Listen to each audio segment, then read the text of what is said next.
sempat terjadi saling kontak antara anggota KKP dan Satgas Damai Kartens di runway bandara, terutama saat upaya pembebasan bandara. Petugas Satgas Operasi Damai Kartens 2026 berhasil menguasai Bandara Korowai Batu, Kabupaten Bovendigul, Papua Selatan.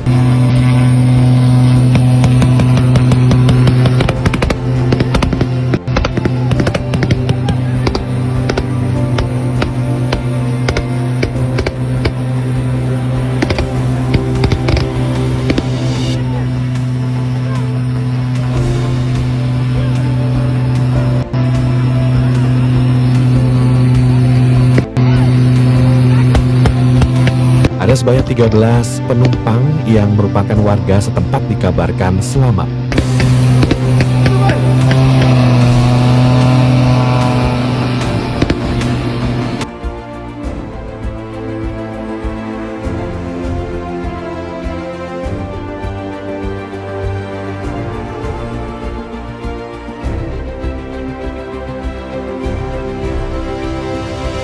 Petugas berhasil menguasai Bandara Korowai Batu serta mengevakuasi kedua jenazah ke Bandara Bovendigul.